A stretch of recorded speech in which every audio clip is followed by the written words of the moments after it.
이수연은 국화꽃 향기가 짙게 밴 장례식장 공기 속에서 미동도 없이 서 있었다. 검은 상복은 그녀의 창백한 얼굴을 더욱 도드라지게 만들었고 영정 사진 속에서 온화하게 미소 짓는 어머니의 모습은 비현실적으로 멀게만 느껴졌다. 수많은 조문객이 오갔지만 그녀의 시선은 한 곳 바로 자신의 곁에 있어야 할 텅 빈 공간에 고정되어 있었다. 슬픔은 파도처럼 밀려왔지만 그보다 더 차가운 배신감이 심장을 얼어붙게 만들었다. 강민혁 그는 오지 않았다. 10년을 함께했고 미래를 약속했던 남자 어머니가 자신의 아들처럼 아꼈던 그가 이 중요한 순간에 없다는 사실이 그녀의 모든 감각을 마비시켰다. 그의 부재는 단순한 빈자리가 아니었다. 그것은 소리 없는 선언이자 관계의 종말을 알리는 잔인한 예고와도 같았다. 수연은 입술을 깨물며 슬픔을 억눌렀다. 지금은 무너질 때가 아니었다. 유진그룹의 임원들이 줄지어 그녀에게 다가와 위로의 말을 건넸다. 그들의 표정에는 형식적인 슬픔이 묻어 있었지만 그 눈빛 속에는 다음 권력의 향방을 가늠하는 계산적인 빛이 번뜩였다. 회장님께서 이렇게 갑자기 가실 줄은 몰랐습니다. 상심이 크시겠습니다. 아가씨, 한 부사장이 악어의 눈물을 흘리며 말했다. 수연은 그들의 위선적인 말에 기계적으로 고개를 숙일 뿐 아무런 대답도 하지 않았다. 그녀는 건축가였다. 감정보다는 논리와 구조로 세상을 보는 훈련을 해왔다. 지금 이 순간에도 그녀의 머릿속은 슬픔에 잠기는 대신 이 상황을 분석하고 있었다. 어머니의 갑작스러운 죽음, 그리고 강민혁의 계획된 듯한 부재, 이 모든 것들이 우연이 아닐 수도 있다는 불길한 예감이 뇌리를 스쳤다. 그는 지금 어디서 무엇을 하고 있을까? 이 장례식보다 더 중요한 일이란 대체 무엇일까? 조문객들의 발길이 뜸해지고 장례식장에 무거운 침묵이 내려앉을 무렵 한노 신사가 그녀에게 다가왔다. 그는 유진그룹의 고문 변호사인 최인규 변호사였다. 그는 다른 임원들과는 다른 진심 어린 연민이 담긴 눈으로 수연을 바라보았다. 그는 수연의 어머니와 오랜 친구이자 충직한 조언자였다. 그의 등장은 이 위선적인 공간 속에서 유일한 위안처럼 느껴졌다. 최 변호사는 주변을 한번 살핀 뒤 낮은 목소리로 말했다. 아가씨, 지금 이런 말씀을 드리기 송구스럽지만 회장님께서 남기신 유언과 관련된 중요한 사안이 있습니다. 그의 목소리는 침착했지만 그 안에 담긴 무게감은 수연의 심장을 쿵 내려앉게 만들었다. 유언. 어머니가 자신에게 마지막으로 남긴 메시지는 과연 무엇일까? 불안감이 엄습했다. 수연은 최 변호사를 따라 장례식장 한쪽에 마련된 작은 방으로 들어갔다. 방 안에는 무거운 긴장감이 감돌았다. 최 변호사는 서류 가방에서 두툼한 봉투 하나를 꺼냈다. 회장님께서는 만일의 사태를 대비해 이 유언장을 제게 맡기셨습니다. 그리고 반드시 장례 절차가 끝난 직후 아가씨께 가장 먼저 공개하라고 신신당부하셨습니다. 그의 말은 강민혁의 부재와 맞물려 더욱 의미심장하게 들렸다. 어머니는 무엇을 예견했던 것일까? 왜 하필 지금 이 순간에 유언을 공개해야만 했을까? 수연은 마른 침을 삼키며 최 변호사가 봉투를 여는 것을 지켜보았다. 어머니의 죽음 이후 처음으로 그녀는 슬픔과 배신감을 넘어선 또 다른 감정, 바로 강렬한 의문과 마주하고 있었다. 이 유언이 앞으로 그녀의 삶을 어떻게 바꿔놓을지 그녀는 아직 짐작조차 할 수 없었다. 모든 비극과 혼란의 서막이 이제 막 오르고 있었다. 최인규 변호사의 낡은 서류 가방에서 나온 유언장은 묵직한 세월의 흔적을 담고 있었다. 그는 조심스러운 손길로 붉은 밀랍 봉인을 뜯어냈고 방 안의 공기는 더욱 무겁게 가라앉았다. 수연은 숨을 죽인 채 변호사의 입술이 열리기만을 기다렸다. 밖의 소음은 완벽하게 차단되었고 오직 서류가 펼쳐지는 바스락거리는 소리만이 귓가를 맴돌았다. 모든 것이 느리게 움직이는 것 같았다. 고 유진희 회장님의 최종 유언을 낭독하겠습니다. 최 변호사의 엄숙한 목소리가 정적을 깨뜨렸다.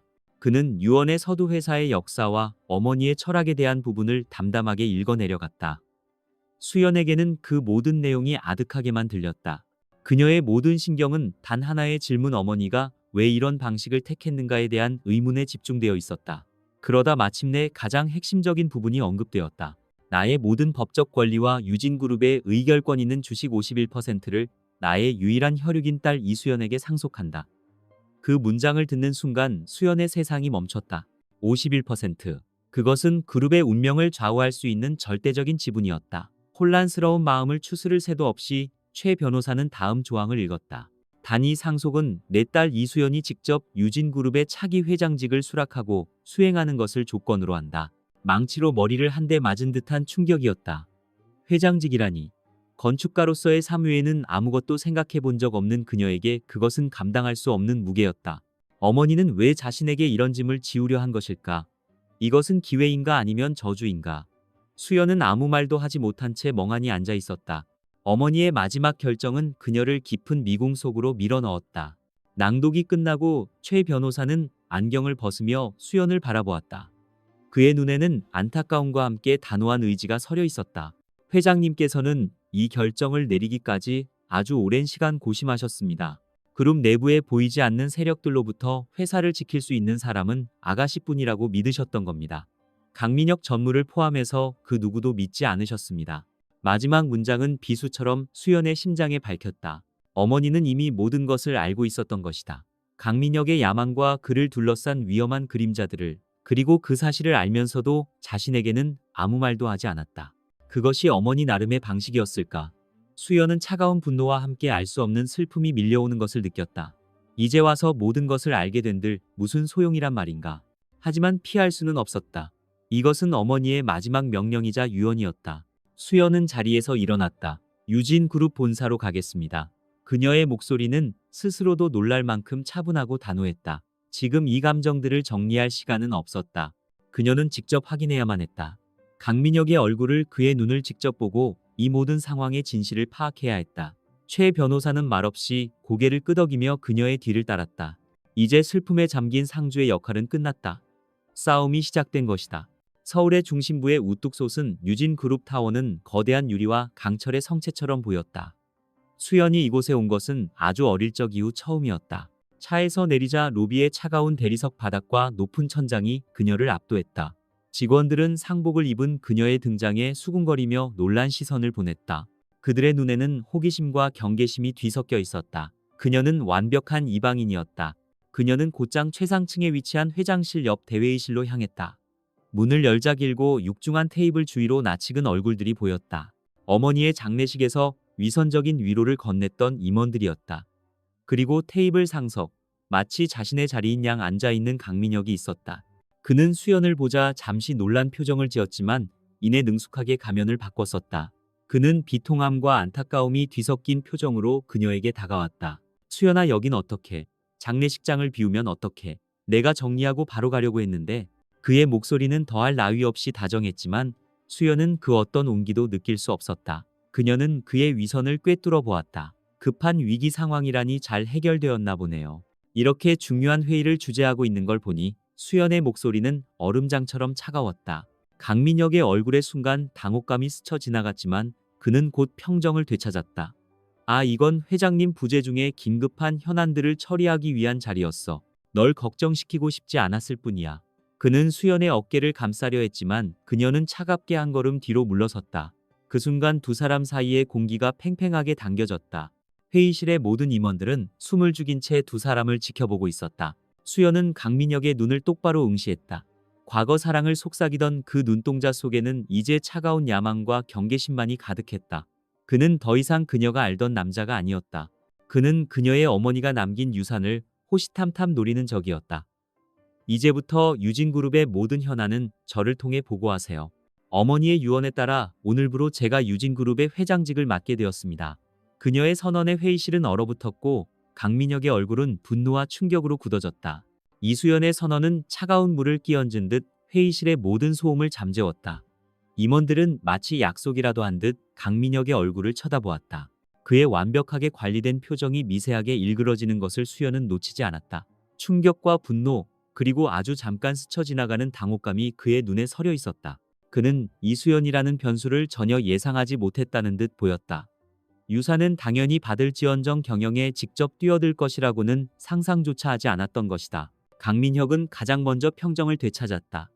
그는 헛기침을 한 번 하고는 부드러운 미소를 지어 보였다. 수연아, 갑자기 무슨 소리야? 어머니를 잃은 충격에 네가 지금 제정신이 아닌 것 같구나. 회장직은 그렇게 쉽게 결정할 수 있는 자리가 아니야. 그는 그녀의 선언을 슬픔으로 인한 충동적인 행동으로 치부하며 상황을 무마하려 했다. 다른 임원들도 그 말에 안도하며 고개를 끄덕였다. 하지만 수연은 물러서지 않았다. 그녀는 최인규 변호사를 향해 눈짓했고 최 변호사는 앞으로 나서며 유언장의 사본을 테이블 위에 올려놓았다.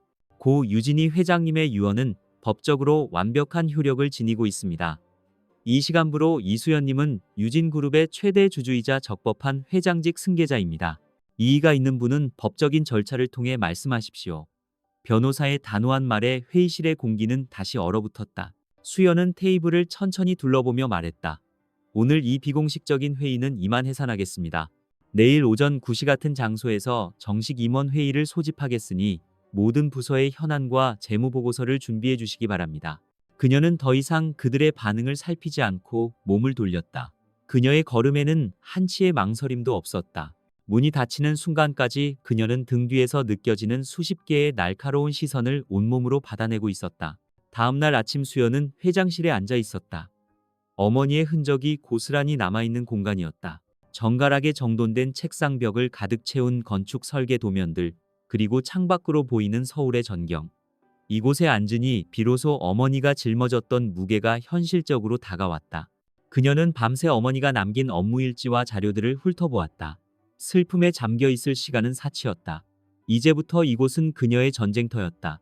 정확히 오전 9시 수연은 회의실에 들어섰다. 어제와 같은 임원들이었지만 분위기는 사뭇 달랐다. 그들의 눈에는 더 이상 동정이나 무시가 아닌 노골적인 경계심과 적의가 서려 있었다. 강민혁은 그녀의 맞은편에 앉아 팔짱을 낀 채 차가운 시선으로 그녀를 관찰하고 있었다. 마치 사냥감을 지켜보는 포식자의 눈빛이었다. 수연은 개의치 않고 회의를 시작했다. 회의는 강민혁의 사람들이 주도했다. 그들은 일부러 복잡한 재무용어와 기술적인 데이터를 쏟아내며 그녀를 혼란에 빠뜨리려 했다. 현재 우리가 추진 중인 솔라리스 신도시 프로젝트의 2분기 예산 초과분은 예상된 범위 내에 있으며 이는 원자재 가격 급등에 따른 불가피한 결과입니다. 재무 담당 이사가 차트를 띄우며 유창하게 설명했다. 모든 것이 그녀를 압박하고 무능하게 만들기 위한 잘 짜인 각본처럼 보였다. 수연은 말없이 보고를 들으며 서류를 넘겼다. 그녀의 침묵을 임원들은 무지에 대한 인정으로 받아들이는 듯했다. 강민혁의 입가에 희미한 조소가 떠올랐다. 바로 그때 수연이 처음으로 입을 열었다. 김 이사님, 방금 원자재 가격 급등이 원인이라고 하셨죠? 그녀의 질문은 조용했지만 회의실 전체에 울려 퍼졌다. 네, 그렇습니다. 국제 철강 가격과 시멘트 가격이 이상하군요. 수연은 그의 말을 잘랐다. 그녀는 보고서의 특정 부분을 가리키며 말을 이었다. 보고서에 따르면 기초공사에 사용된 H형강의 단가는 1분기와 동일하게 책정되어 있습니다. 가격 급등은 2분기부터 적용되었다고 하셨는데 정작 가장 많은 철강이 소요되는 기초공사 비용에는 변동이 없군요. 오히려 2분기에 진행된 내장 공사 자재 비용이 비정상적으로 부풀려져 있습니다. 이건 원자재 가격 상승과는 무관한 문제로 보입니다만 그녀의 날카로운 지적에 재무이사의 얼굴이 하얗게 질렸다. 그는 당황하며 행설수설 변명을 늘어놓기 시작했다. 회의실의 분위기가 순식간에 역전되었다. 강민혁의 얼굴에서 미소가 사라졌다. 그는 그녀가 그저 감상적인 상속녀일 뿐이라고 생각했지만 건축가로서의 그녀가 가진 전문성과 날카로운 분석력은 그의 예상을 완전히 벗어난 것이었다. 그녀는 숫자의 함정을 정확히 꿰뚫어 본 것이다. 수연은 멈추지 않았다. 또한 솔라리스 프로젝트의 구조 설계도를 보니 애초에 어머니께서 승인하셨던 내진 설계 기준보다 한 단계 낮은 등급의 자재가 사용된 것으로 보입니다. 이 변경사항은 누구의 지시로 이루어진 것입니까? 이사회에 보고된 기록이 없습니다.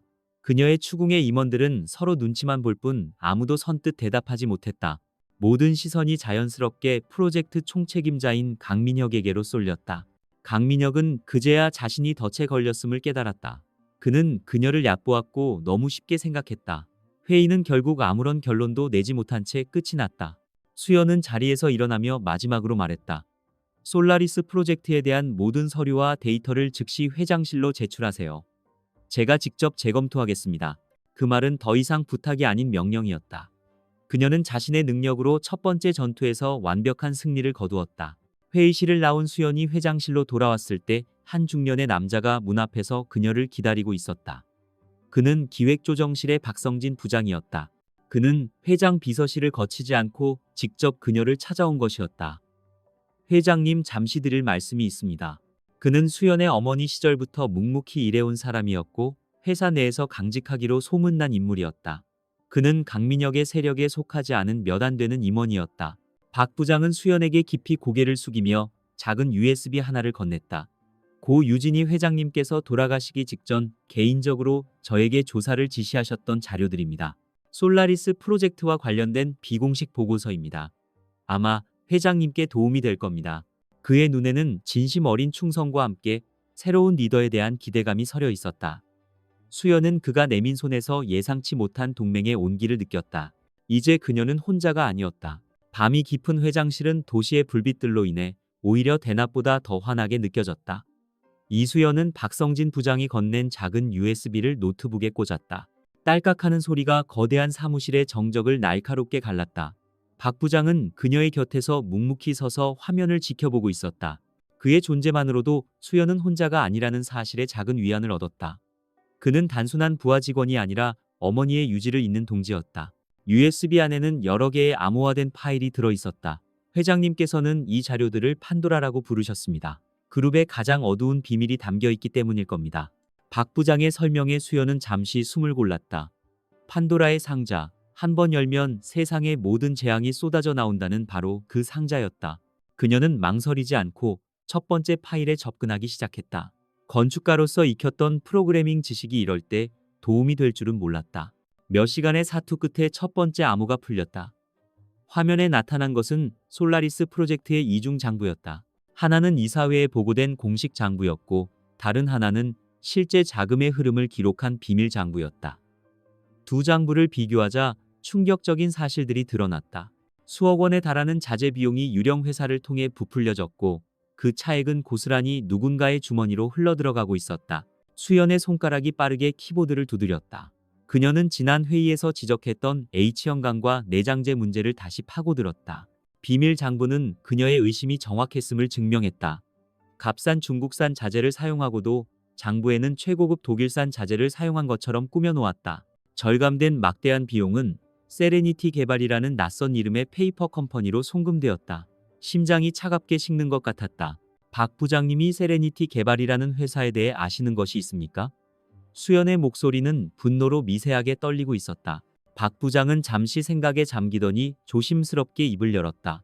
그 회사의 대표는 강민혁 전무의 대학 후배이자 최측근으로 알려진 인물입니다. 몇 년 전까지만 해도 작은 인테리어 업체를 운영했는데 어느 순간부터 갑자기 유진그룹의 주요 협력사로 급부상했습니다. 모든 조각들이 하나의 그림으로 맞춰지기 시작했다. 강민혁은 처음부터 계획적으로 회사의 자금을 빼돌리고 있었던 것이다.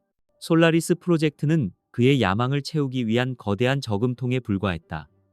하지만 수연은 이것이 끝이 아닐 것이라는 불길한 예감을 떨칠 수 없었다. 이 정도의 비리를 저지르기 위해서는 혼자만의 힘으로는 불가능하다. 분명 보이지 않는 공모자들이 더 있을 터였다. 그녀는 계속해서 다른 파일들을 열어보았다. 그 안에는 자재 납품 업체들과의 리베이트 계약서, 이사회 임원들에게 건네진 뇌물 목록, 심지어는 감사를 무마하기 위해 정관계 인사들에게 로비를 한 정황까지 담겨 있었다. 이것은 단순한 횡령 사건이 아니었다. 유진그룹의 근간을 좀먹고 있는 거대한 부패의 사슬이었다. 그리고 그 사슬의 정점에는 강민혁이 있었다. 파일을 분석하던 수연의 눈에 한 날짜가 들어왔다. 그것은 어머니가 건설 현장에서 사고로 돌아가신 바로 그날이었다. 그날을 기점으로 솔라리스 프로젝트의 자금 유출이 기하급수적으로 늘어난 것을 확인할 수 있었다. 마치 장애물이 사라졌다는 듯이 거침없이 비리가 자행되었다. 소름 끼치는 가설 하나가 그녀의 뇌리를 스쳤다. 설마 어머니의 죽음이 정말 단순한 사고가 아니었던 걸까? 박 부장님 어머니께서 돌아가시던 날 정확히 무슨 일이 있었는지 말씀해 주실 수 있습니까? 그녀의 질문에 박 부장의 얼굴이 어두워졌다. 그는 한동안 말을 잇지 못하다가 힘겹게 그날의 기억을 꺼내놓았다. 회장님께서는 그날 아무에게도 알리지 않고 불시에 솔라리스 현장을 방문하셨습니다. 특히 3구역의 기초 공사 현장을 집중적으로 살펴보셨다고 합니다. 그리고 그곳에서 비계 구조물이 무너지는 사고가 발생했습니다. 3구역. 수연은 심장이 멎는 것 같았다. 비밀 장부에서 가장 많은 비리가 발생한 곳이 바로 3구역이었다. 어머니는 분명 무언가 눈치채셨던 것이다. 장부상의 문제점들을 확인하고 증거를 잡기 위해 직접 현장을 찾아갔던 것이다. 그리고 강민혁은 어머니의 움직임을 파악하고 있었다. 그는 자신의 모든 것이 탄로날 위기에 처하자 결국 돌이킬 수 없는 선택을 한 것이 틀림없었다. 이것은 사고를 가장한 명백한 살인이었다.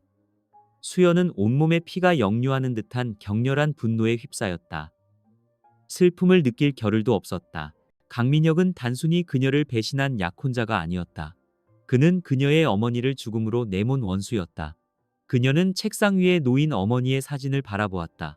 사진 속 어머니는 여전히 온화하게 미소 짓고 있었지만 이제 그 미소는 그녀에게 슬픔이 아닌 비장한 결의를 일깨워주고 있었다.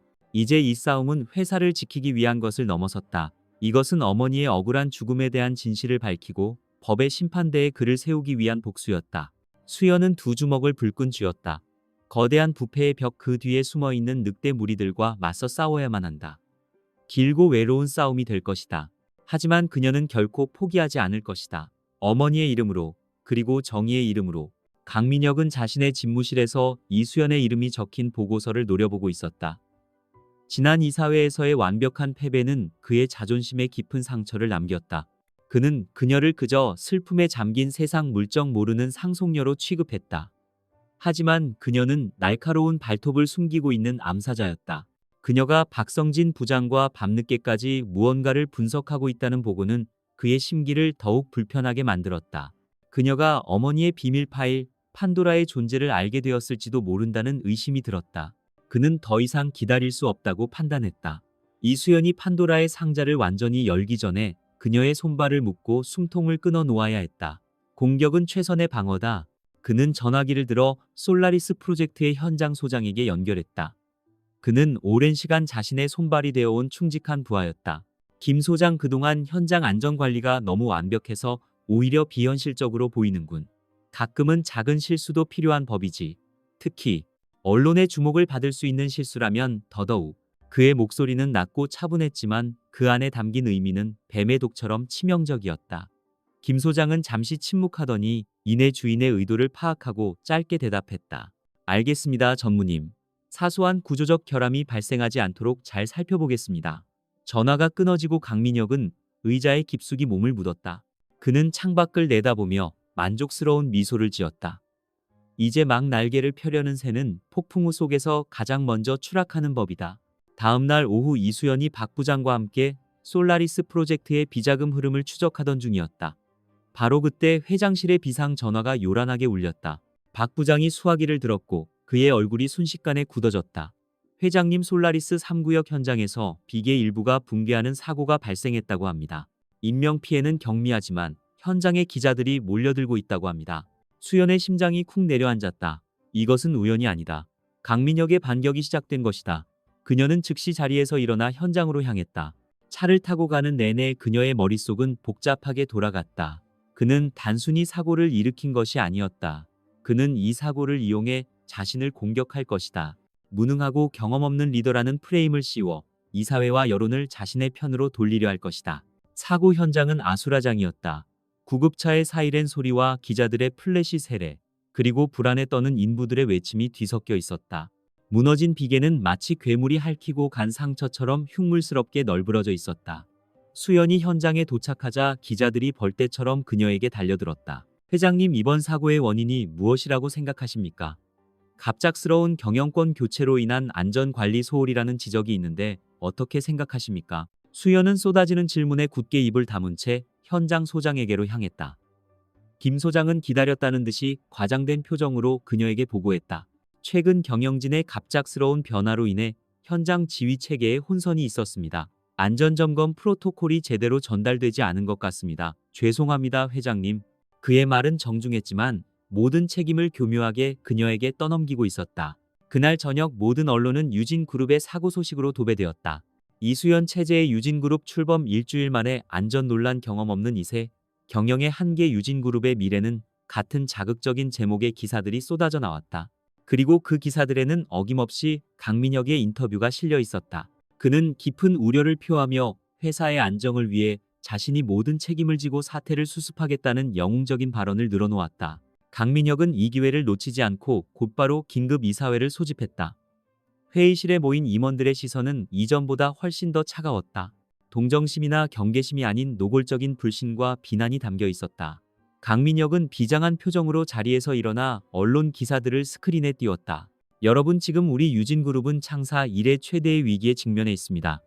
이번 사고는 단순한 실수가 아닙니다. 이것은 리더십의 부재가 불러온 예고된 재앙입니다.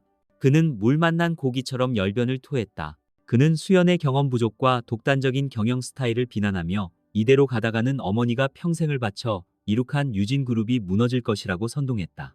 임원들은 그의 말에 동요하기 시작했다. 그들에게는 회사의 진실이나 정의보다는 당장의 주가 하락과 자신들의 안위가 더 중요했다. 강민혁은 그들의 불안감을 정확히 파고들었다. 마지막으로 그는 수연을 똑바로 쳐다보며 결정타를 날렸다. 고 유진이 회장님의 유지를 받드는 것도 중요하지만 산 사람들은 살아야 하지 않겠습니까? 저는 유진그룹을 지키기 위해 현 이수연 회장에 대한 경영 불신임안을 긴급 안건으로 상정할 것을 정식으로 제안합니다. 그의 말이 끝나자 회의실은 찬물을 끼얹은 듯 조용해졌다. 모든 시선이 코너에 몰린 이수연에게로 향했다. 수연은 자신의 손에 진실이라는 칼을 쥐고 있었다. 강민혁의 모든 비리와 어머니 죽음의 비밀이 담긴 판도라의 상자. 하지만 지금 그것을 여는 것은 자살 행위였다. 이 사고와 강민혁을 직접적으로 연결할 증거가 없는 상황에서 그의 비리를 폭로한다면 궁지에 몰린 자의 비겁한 물귀신 작전으로 치부될 것이 뻔했다. 그는 이 모든 상황을 계산하고 덫을 놓은 것이다. 이사회는 불신임한 투표를 다음 주에 실시하기로 결정했다. 수연은 완벽하게 고립되었다. 불신임한 투표가 예정된 날까지 남은 시간은 일주일. 유진그룹 전체가 이수연의 거취에 주목하고 있었다. 사내 여론은 압도적으로 그녀에게 불리했다. 경험 없는 낙하산 회장이 회사를 위기로 몰아넣었다는 소문이 흉흉하게 퍼져나갔고 그 배후에는 강민혁의 교묘한 언론 플레이가 있었다. 임원들은 대부분 등을 돌렸고 그녀의 편에 서 있는 사람은 박성진 부장과 최인규 변호사뿐이었다. 모두가 그녀가 곧 무너질 것이라고 예상했다. 결전의 날을 하루 앞두고 수연은 다시 한번 긴급 이사회를 소집했다. 강민혁과 그의 세력들은 그녀가 마지막 발악이라도 하려는 것이라 생각하며 비웃음 섞인 표정으로 회의실에 들어섰다. 그들은 수연이 감정에 호소하며 동정을 구하거나 근거 없는 비난을 퍼부을 것이라 예상했다.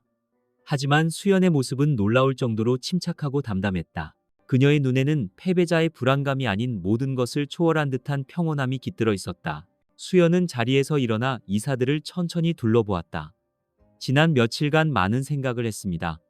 그리고 여러분의 우려가 타당하다는 결론을 내렸습니다. 그녀의 예상 밖의 발언에 회의실은 술렁이기 시작했다. 강민혁조차 의아한 표정으로 그녀를 바라보았다. 저의 갑작스러운 취임이 회사의 불안정성을 가져온 것은 사실입니다. 특히 그룹의 명운이 걸린 솔라리스 프로젝트에 혼선을 들인 점 회장으로서 책임을 통감하고 있습니다. 그녀는 잠시 말을 멈추고 강민혁을 똑바로 응시했다. 따라서 회사의 안정을 최우선으로 고려하여 결단을 내렸습니다. 솔라리스 프로젝트의 원활한 진행을 위해 프로젝트에 대한 모든 권한을 해당 분야의 최고 전문가이신 강민혁 전무님께 잠정적으로 위임하고자 합니다. 폭탄 선언이었다. 회의실은 충격적인 정적에 휩싸였다. 이것은 항복 선언이나 다름없었다. 강민혁의 동공이 순간적으로 커졌다가 이내 승리감에 찬 희열로 번들거렸다. 그는 그녀의 의지가 완전히 꺾였다고 확신했다. 결국 애송이는 애송이일 뿐이었다. 그는 짐짓 겸허한 표정을 지으며 자리에서 일어났다. 회장님의 어려운 결단에 경의를 표합니다. 부족하지만 회사를 위해 이 무거운 책임을 기꺼이 받아들이겠습니다. 그의 연기에 다른 임원들은 안도와 환호의 박수를 보냈다. 이수연의 시대는 이렇게 허무하게 끝나는 것처럼 보였다.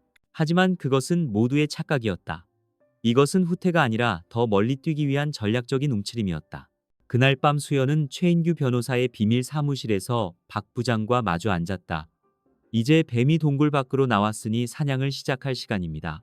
그녀의 눈빛은 낮의 회의 때와는 비교할 수 없을 정도로 차갑고 날카롭게 빛나고 있었다. 모든 것은 그녀의 계획대로 진행되고 있었다. 수연의 계획은 치밀했다. 강민혁이 솔라리스 프로젝트의 전권을 쥐고 승리감에 도취해 방심한 틈을 타 그의 목에 칼을 꽂는 것이었다. 최인규 변호사는 자신의 인맥을 총동원해 국내 최고의 기업비리 전문 회계법인과 비밀리에 접촉했다. 그들에게 정기 분기 감사라는 위장 명목 아래 솔라리스 프로젝트에 대한 특별 감사를 의뢰했다. 박 부장은 내부에서 감사팀이 핵심 증거에 접근할 수 있도록 돕는 역할을 맡았다. 동시에 수연은 또 다른 전선을 구축하고 있었다. 그녀는 유진그룹의 소액 주주 명단을 확보했다. 그들은 대부분 회사 창립 시절부터 어머니와 함께해온 사람들이었지만 강민혁의 세력이 커지면서 경영에서 밀려나 있던 인물들이었다. 수연은 직접 그들을 한 명 한 명 찾아다녔다. 그녀는 도움을 구걸하지 않았다. 대신 투명하고 정의로운 유진그룹을 만들겠다는 자신의 비전을 설명하고 어머니의 경영 철학을 상기시켰다. 처음에 그들은 반신반의했다. 또 다른 권력 다툼에 휘말리고 싶지 않아 했다. 하지만 수지마케션의 진심 어린 태도와 논리 정연한 계획에 그들의 마음은 서서히 움직이기 시작했다. 그녀에게서 과거 역경을 헤쳐나가던 젊은 시절 어머니의 모습을 보았기 때문이다. 그들은 단순한 주주가 아닌 회사의 미래를 걱정하는 진정한 동반자들이었다. 수연은 보이지 않는 곳에서 거대한 우군을 조직하고 있었다. 시간은 빠르게 흘러갔다. 회계법인의 감사팀은 밤낮 없이 장부를 파헤쳤고 박 부장이 건넨 판도라의 자료와 대조하며 강민혁의 비자금 네트워크를 구체적으로 그려나가기 시작했다. 수연은 소액주주 연대를 결성하는 데 성공했고 그들의 의결권을 모두 위임받았다. 강민혁과 그의 무리들은 자신들의 발밑에서 거대한 지각 변동이 일어나고 있다는 사실을 전혀 눈치채지 못한 채 불신임한 투표일의 승리를 자축하며 샴페인을 터뜨리고 있었다. 모든 준비는 끝났다. 이제 남은 것은 심판의 날뿐이었다. 강민혁에게 모든 권한을 넘긴 후 유진그룹의 표면은 놀라울 정도로 평온해졌다. 그는 유능한 지휘자처럼 사내 여론을 다독이고 프로젝트를 정상 궤도에 올려놓는 듯한 모습을 연출했다. 그의 지지자들은 이수연이라는 불안 요소가 사라지자 회사가 안정을 되찾았다며 그를 칭송했다. 하지만 그 평온한 수면 아래에서는 거대한 폭풍이 조용히 핵을 키워가고 있었다. 아무도 모르는 곳에서 진실의 칼날이 날카롭게 벼려지고 있었다. 최인규 변호사가 고용한 프라임 회계법인의 특별감사팀은 유령처럼 움직였다. 그들은 서류상의 작은 숫자 하나, 이메일의 문장 부호 하나도 놓치지 않았다. 박성진 부장은 내부 조력자로서 그들이 강민혁의 감시망을 피해 핵심 데이터베이스에 접근할 수 있는 경로를 열어주었다. 수연은 매일 밤 그들의 비밀 사무실을 찾아 진행 상황을 보고받으며 거대한 퍼즐의 조각들이 맞춰지는 것을 지켜보았다. 감사팀은 먼저 박 부장이 건넨 판도라의 자료를 통해 비자금의 전체적인 흐름을 파악했다.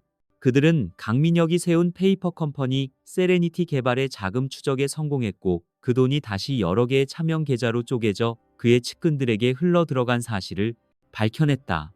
횡령액은 수연이 예상했던 것을 훨씬 뛰어넘는 천문학적인 액수였다. 이것만으로도 그는 경영인으로서의 인생이 끝장날 만한 범죄였다. 하지만 수연이 원한 것은 단순한 경영비리 폭로가 아니었다. 그녀는 어머니의 죽음에 대한 진실을 원했다. 감사팀의 리더인 윤서진 회계사는 수연의 의도를 파악하고 팀 내 최고의 디지털 포렌식 전문가를 투입했다. 목표는 단 하나, 유진희 회장이 사망하기 전후 한 달간의 강민혁과 솔라리스 현장 관계자들 사이의 모든 통신 기록을 복원하는 것이었다. 그것은 건초 더미에서 바늘을 찾는 것과 같은 작업이었다. 시간은 속절없이 흘러갔다. 불신임 투표가 열릴 주주총회는 코앞으로 다가왔다.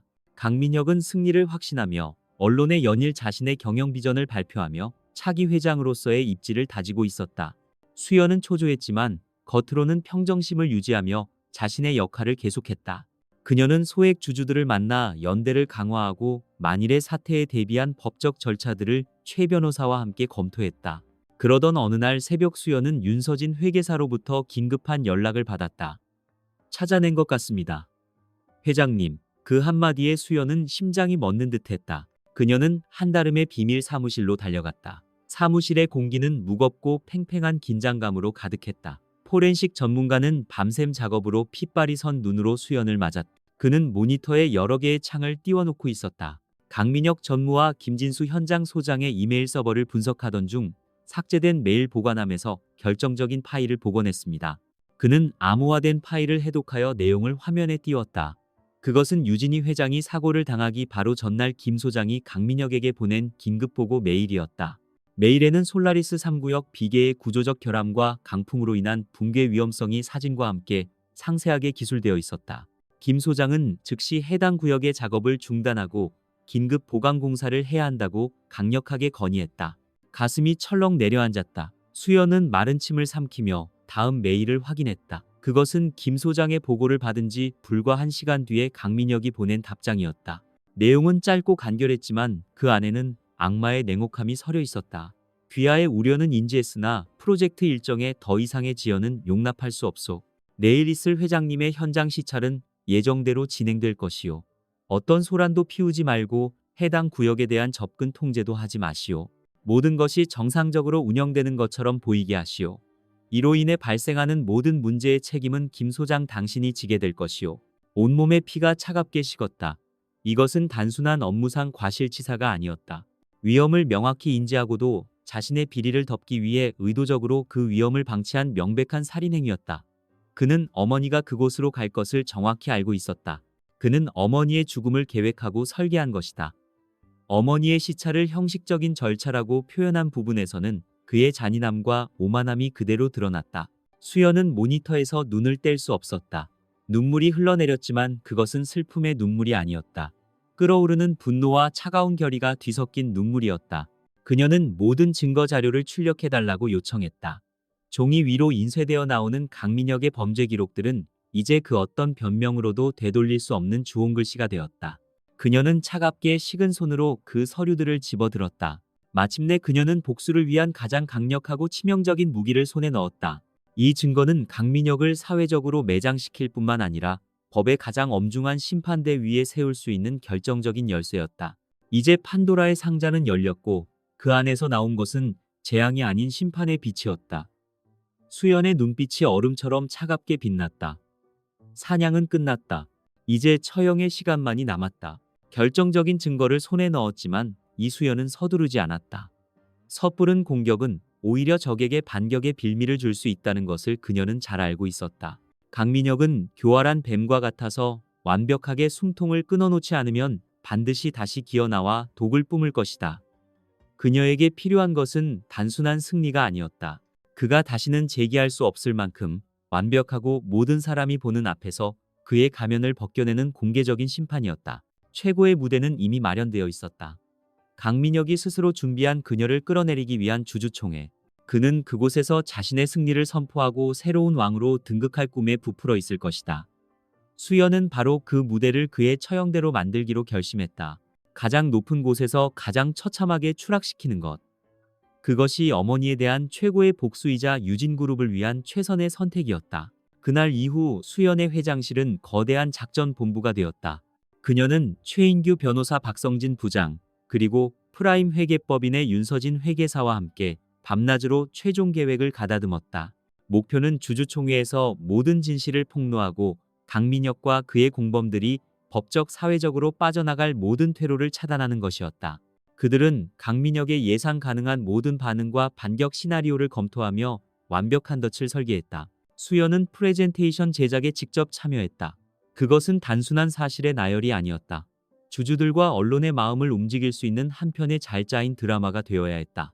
그녀는 발표를 세 부분으로 구성했다. 첫 번째 파트는 위선적인 영웅이라는 주제로 강민혁이 언론과 이사회 앞에서 얼마나 유능하고 헌신적인 경영인인 척 했는지를 보여주는 자료들로 채워졌다.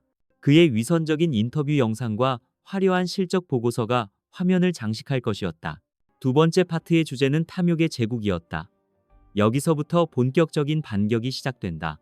특별감사팀이 밝혀낸 이중장부 페이퍼 컴퍼니를 통한 자금 횡령 내역 그리고 저급자재 사용에 대한 증거들이 스크린을 채울 것이다. 복잡한 숫자들은 이해하기 쉬운 그래프와 도표로 시각화되었고 돈의 흐름은 붉은 화살표로 명확하게 표시되었다. 주주들이 그의 범죄 규모를 한눈에 파악하고 분노하게 만드는 것이 목표였다. 그리고 마지막 세 번째 파트, 진실의 순간. 이 부분이 바로 클라이맥스였다. 수연은 어머니의 사고 현장 사진을 배경으로 김 소장과 강민혁이 주고받은 이메일을 화면 가득 띄울 계획이었다. 그녀는 어떤 과장된 설명도 덧붙이지 않을 작정이었다. 차갑고 명백한 사실 그 자체가 가장 강력한 무기였다. 모든 증거 공개 후 그녀는 자신이 확보한 소액주주들의 위임장을 포함한 의결권으로 그의 불신임안을 기각시키고 역으로 그의 해임안을 상정할 것이었다. 작전은 입체적으로 진행되었다. 최인규 변호사는 주주총회가 끝나는 즉시 검찰에 모든 증거 자료를 제출하고 강민혁과 주요 공모자들의 자산을 동결시키기 위한 가압류 신청 서류를 준비했다. 박성진 부장은 강민혁의 협박에 못 이겨 안전보고서를 조작해야 했던 중간 관리자들을 비밀리에 설득했다. 그들의 양심에 호소하며 결정적인 순간에 진실의 편에 서줄 것을 요청했고 몇몇이 용기를 내어 동의했다. 이 모든 일이 물밑에서 진행되는 동안 강민혁은 자신의 승리를 의심하지 않았다. 그는 이사회의 표를 대부분 확보했고 언론은 완전히 그의 편이었다. 그는 주주총회 이후에 있을 자신의 회장 취임 연설문을 작성하고 새로운 임원진 명단을 꾸리는데 여념이 없었다. 그는 이따금씩 느껴지는 이수연의 침묵이 패배를 인정한 자의 무기력함이라고 생각했다. 그의 오만함은 그의 눈과 귀를 완벽하게 멀게 만들고 있었다. 주주총회 전날 밤, 수연은 텅 빈 회장실에 홀로 서서 서울의 야경을 내려다보았다. 책상 위에는 최종 완성된 발표 자료가 담긴 USB와 그녀를 지지하기로 약속한 주주들의 명단이 놓여 있었다. 길고 어두운 터널의 끝이 보이기 시작했다. 이것은 단지 한 남자를 무너뜨리는 싸움이 아니었다. 어머니의 명예를 되찾고 부패에 잠식당한 회사를 바로 세우며 자신 스스로의 힘으로 일어서는 과정이었다. 그녀의 마음은 놀랍도록 고요했다. 폭풍 전야의 고요함이었다. 유진그룹 임시주주총회가 열리는 날 호텔 연회장은 수백 명의 주주들과 기자들로 발디딜 틈이 없었다. 공기 중에는 팽팽한 긴장감과 함께 거대한 변화를 앞둔 미묘한 흥분이 감돌았다. 단상 한쪽에 앉은 이수연은 굳게 닫힌 입술과 차분한 눈빛으로 정면을 응시하고 있었다. 그 반대편에는 승리를 확신하는 듯 여유로운 미소를 띤 강민혁이 앉아 자신을 지지하는 이사들과 가벼운 농담을 주고받고 있었다. 모든 것이 그의 각본대로 흘러가는 듯 보였다. 사회자의 개회 선언과 함께 안건 상정을 위해 강민혁이 먼저 연단에 올랐다. 그는 준비해온 연설문을 자신감 넘치는 목소리로 읽어내려갔다. 그는 먼저 고인이 된 유진이 회장에 대한 애도를 표하며 자신의 오랜 충심을 과시했다. 이어서 그는 교묘하게 이수연의 경험 부족과 최근의 사고를 연결시키며 그녀의 리더십이 회사에 얼마나 큰 위협이 되는지를 역설했다. 그의 연기는 완벽해서 몇몇 주주들은 안타깝다는 듯 고개를 끄덕이기도 했다. 저는 이 자리에 서고 싶지 않았습니다. 하지만 유진그룹의 미래와 수천 명의 임직원들의 생계를 위해 저는 더 이상 침묵할 수 없습니다. 그는 비장한 표정으로 목소리를 높였다. 이에 저는 유진그룹을 위기에서 구하고 유진이 회장님의 위대한 유산을 지켜내기 위해 현 이수연 회장에 대한 경영 불신임안을 주주 여러분께 정식으로 제안하는 바입니다. 그의 말이 끝나자 그의 지지 세력들이 앉아있는 쪽에서 우레와 같은 박수가 터져나왔다. 박수 소리가 잦아들자 사회자는 이수연에게 반론의 기회를 주었다. 수연은 아무런 서류도 없이 작은 프레젠테이션 리모컨 하나만 손에 쥔 채 조용히 연단으로 걸어나갔다. 그녀의 침착한 태도의 장내는 다시 한번 정적에 휩싸였다. 모두가 그녀가 어떤 변명을 늘어놓을지 혹은 감정에 호소할지 숨죽여 지켜보고 있었다. 수연은 잠시 객석을 둘러본 뒤 나지막하지만 또렷한 목소리로 입을 열었다. 저는 오늘 변명이나 의견을 말씀드리러 이 자리에 서지 않았습니다. 그녀는 강민혁을 쳐다보지도 않았다. 저는 오직 사실만을 말씀드리겠습니다. 우리 모두가 우리 회사의 진짜 모습을 알아야 할 때가 되었기 때문입니다. 그녀가 리모컨 버튼을 누르자 그녀 뒤에 거대한 스크린에 강민혁이 제출했던 화려한 솔라리스 프로젝트 보고서가 나타났다. 이것은 강 전무님이 우리에게 보여준 유진그룹의 모습입니다. 완벽하고 성공적이죠. 수연은 다시 버튼을 눌렀다. 화면이 반으로 갈리며 왼쪽에는 공식 장부가 오른쪽에는 비밀 장부가 나란히 나타났다. 그리고 이것은 특별 감사를 통해 우리가 발견한 유진그룹의 또 다른 모습입니다. 화면에는 수백억 원의 돈이 페이퍼 컴퍼니로 흘러 들어가는 흐름도가 붉은 선으로 선명하게 그려졌다. 장내가 술렁이기 시작했다. 강 전무님은 이 돈으로 무엇을 하셨을까요? 다음 화면에는 호화로운 별장과 슈퍼카, 그리고 요트의 사진들이 나타났다. 모두 강민혁이 차명으로 소유한 재산들이었다. 주주들의 술렁임은 분노에 찬 외침으로 변하기 시작했다. 강민혁의 얼굴에서 미소가 사라지고 당혹감으로 하얗게 굳어졌다. 그는 자리에서 벌떡 일어나 소리쳤다. 거짓말, 저것은 모두 조작된 자료입니다. 저 여자가 위기를 모면하기 위해 나를 모함하는 겁니다. 수연은 그의 발악에도 아랑곳하지 않고 차가운 목소리로 말을 이었다. 어떤 분들은 이것이 그저 탐욕 많은 경영인의 흔한 비리라고 생각하실지도 모릅니다. 하지만 그의 탐욕은 돈에서 멈추지 않았습니다. 화면이 바뀌고 어머니의 영정사진이 스크린을 가득 채웠다. 장내는 다시 한번 숙연한 침묵에 잠겼다. 그리고 다음 순간 사고 현장의 참혹한 사진과 함께 강민혁과 김 소장이 주고받았던 이메일의 내용이 거대한 활자로 나타났다.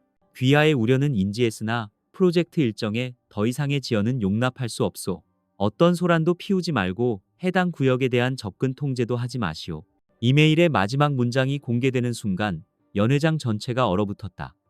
이것은 단순한 비리나 횡령의 차원을 넘어선 살인 교사나 다름없는 증거였다. 강민혁의 입에서 아무런 소리도 나오지 않았다. 그의 세상이 무너져 내리고 있었다. 수연은 리모컨을 내려놓고 창백하게 질린 강민혁을 향해 몸을 돌렸다. 강민혁 전무. 제 어머니가 그곳을 방문하기 바로 전날 치명적인 구조결함에 대한 보고를 받고도 왜 묵살했는지 여기 계신 주주님들께 직접 설명해 보시지요. 강민혁은 미친 사람처럼 소리쳤다. 조작이야, 전부 거짓이야. 바로 그때 수연이 객석을 향해 손짓했다. 그렇습니까? 그럼 당시 솔라리스 3구역의 안전 담당자였던 오진석 차장님의 의견도 들어보겠습니다. 오늘 이 자리에 와 계십니다. 객석 한가운데에서 초췌한 모습의 중년 남자가 자리에서 일어났다. 모든 시선이 그에게 쏠렸다. 그는 마이크를 잡고 떨리는 목소리로 하지만 분명하게 말했다. 제가 직접 전무님께 위험성을 보고했습니다. 하지만 전무님은 제 보고를 무시하라고 명령하셨습니다. 그 증언은 강민혁의 숨통을 끊는 마지막 비수가 되었다. 모든 것이 끝났다. 주주들은 분노를 터뜨렸고 기자들의 카메라 플래시가 미친 듯이 터져나왔다. 바로 그 순간 연회장의 뒷문이 활짝 열리며 검사와 수사관들이 들이닥쳤다.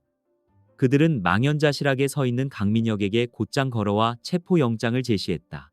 수사관들에게 양팔이 붙들려 끌려나가는 순간까지도 강민혁의 시선은 연단 위에 선 이수연에게서 떨어지지 않았다.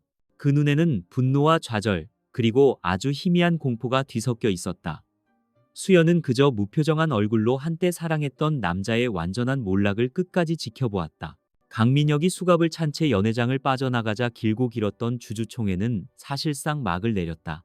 그가 사라진 자리에는 깊은 충격과 혼란, 그리고 일말의 안도감이 뒤섞여 있었다.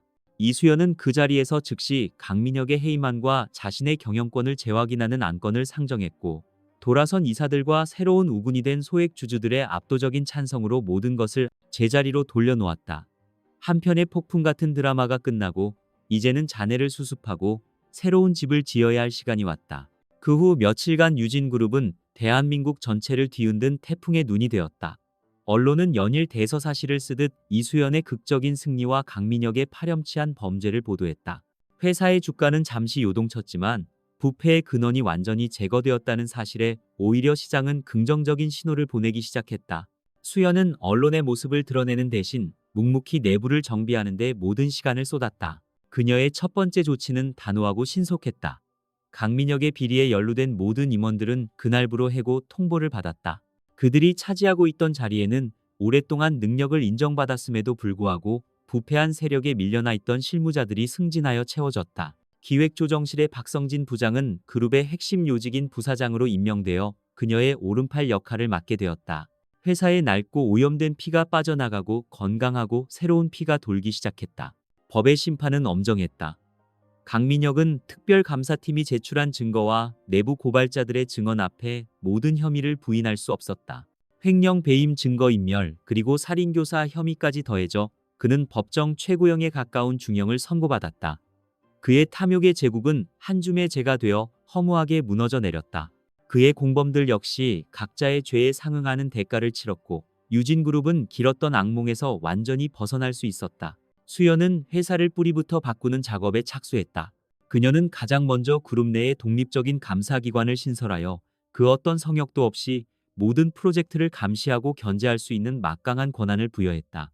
또한 모든 건설 현장의 안전규정을 원점에서부터 재검토하여 유진이 안전규정이라는 이름 아래 국내에서 가장 엄격한 수준의 매뉴얼을 만들어 시행했다. 다시는 어머니와 같은 비극이 반복되지 않도록 하기 위한 그녀의 굳은 의지였다. 논란의 중심이었던 솔라리스 프로젝트는 전면 백지화되었다. 대신 수연은 자신의 전공인 건축학적 지식을 총동원하여 그 부지에 새로운 개념의 친환경 주거 단지를 설계했다. 그것은 단순히 이윤을 추구하는 건물이 아닌 사람과 자연이 공존하는 철학이 담긴 공간이었다. 이 프로젝트는 새로운 유진의 비전과 정체성을 상징하는 기념비적인 사업이 될 것이었다. 몇 달이 흐르고 유진그룹은 완벽하게 안정을 되찾았다. 예전의 권위적이고 폐쇄적인 문화는 사라지고 투명하고 활기찬 기운이 회사를 감돌았다. 직원들은 더 이상 라인을 타기 위해 눈치를 보는 대신 자신의 능력과 실력으로 평가받을 수 있다는 사실에 자부심을 느꼈다. 이수연은 군림하는 회장이 아니라 직원들과 함께 현장을 누비고 밤샘 토론을 하며 회사의 미래를 만들어가는 진정한 리더였다. 어느 맑은 가을날 오후 수연은 이제는 완전히 자신의 공간이 된 회장실에서 새로 설계된 솔라리스 프로젝트의 조감도를 내려다보고 있었다. 창밖으로 보이는 서울의 스카이라인이 그 어느 때보다 아름답게 느껴졌다. 그녀는 문득 어머니의 장례식장에서 홀로 서 있던 자신의 모습을 떠올렸다. 슬픔과 배신감에 온 세상이 무너져 내렸던 그날. 그때의 그녀는 지금 자신의 모습을 상상이나 할 수 있었을까? 어머니가 남긴 유언은 그녀에게 지우기 힘든 짐이었지만 동시에 스스로도 몰랐던 내면의 힘을 발견하게 해준 기회이기도 했다. 그녀는 단순히 회사를 물려받은 것이 아니었다. 그녀는 어머니의 유지를 이어받아 정의를 바로 세우고 자신의 손으로 새로운 유산을 창조해가고 있었다. 이제 더 이상 그녀의 마음속에는 슬픔이나 분노 대신 미래에 대한 희망과 리더로서의 책임감만이 가득했다. 박성진 부사장이 조용히 들어와 결제 서류를 내밀었다. 회장님, 새로운 솔라리스 프로젝트의 최종 설계안입니다. 수연은 미소를 지으며 서류에 사인했다. 그녀의 필체에는 더 이상 망설임이나 불안이 없었다. 그것은 확신에 찬 리더의 서명이었다. 그녀는 자리에서 일어나 창가로 다가갔다. 폐허 위에서 새로운 희망을 건설하는 것. 그것이 자신에게 주어진 숙명이자 축복임을 그녀는 이제 알고 있었다. 그녀의 진짜 인생은 지금부터 시작이었다.